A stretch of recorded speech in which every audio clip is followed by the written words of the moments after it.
Welcome everyone, this is Amer from UCounsel. Today we'll talk about some of the circumstances in which you may be required to share your medical information with your employer if you're an employee, or if you are an employer, what are the circumstances in which you can ask your employees to disclose their personal medical information, and what is the extent of that sharing. We'll begin with the disclaimer that this course is not legal advice, so if you have any specific questions, you should contact a lawyer or a paralegal. We'll begin with a key principle, and we'll use this key principle so that it may be easy for you to remember the key concepts of this lecture. And what I want you to sort of carry, and it's said in the loose terms, but the employer does not have a right to the diagnosis, but may have a potential right to the prognosis. And we'll talk about these terms, but I think it's generally easy to remember that no right to diagnosis and maybe some right to prognosis of your medical circumstances. So we'll discuss what your privacy rights are with respect to your personal medical information. We'll talk about how the diagnosis and prognosis, the terms I've used, how do they relate to the sharing of personal medical information. So fundamentally, what you want to remember is that your medical information is private and confidential.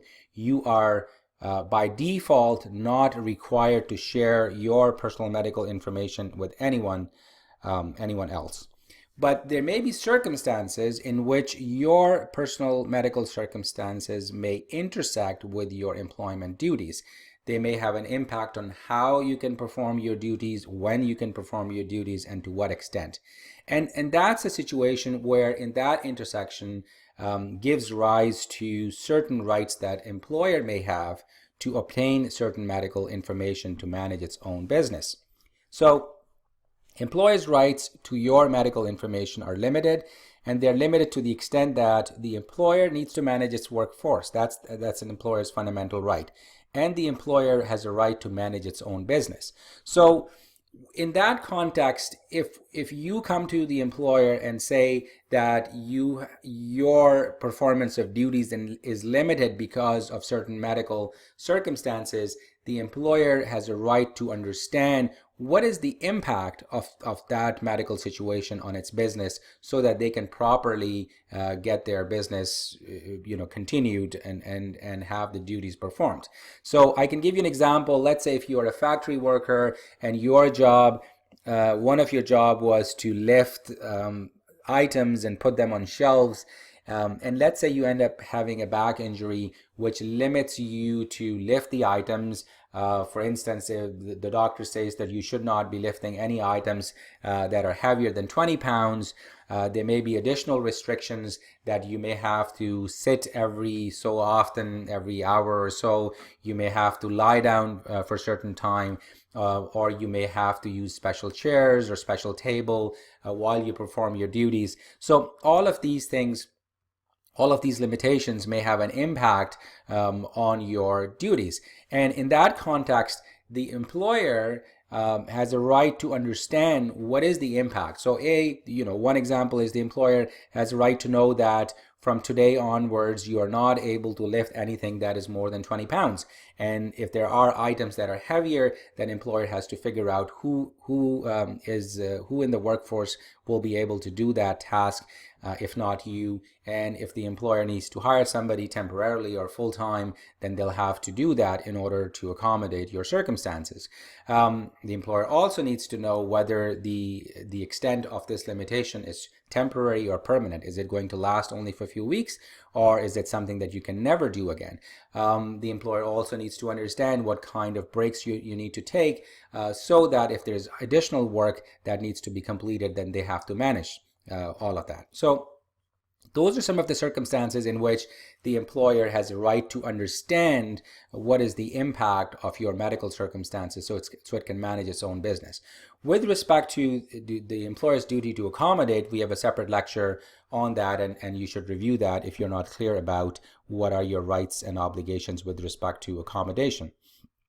So as I said, there are limited circumstances in which you are required to provide your medical information. Now, as I said, there's a difference between diagnosis and prognosis. So employer does not have a right to say what is it that is causing you not to perform your duties. So, the nature of illness, the exact diagnosis is something that you are not required to disclose, and you shouldn't disclose.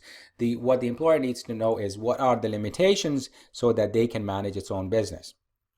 Now, you also want to keep in mind that when you share that information, even that portion of medical information that you're sharing, the sharing is limited. It is not given out to the entire company. It is shared with HR, and depending upon the nature of limitations, it may or may not be shared with your managers. So in some circumstances, it may be appropriate to share with your managers because the manager has to get the job done, and so manager has to have some understanding of those limitations. But the sharing of that information is not shared with your colleagues. It's not shared with anyone else. Essentially, it's to the employer, to their HR department, so that they can understand how to rearrange their resources and get the work done while you are not able to do that job, or you're not able to fully do that job.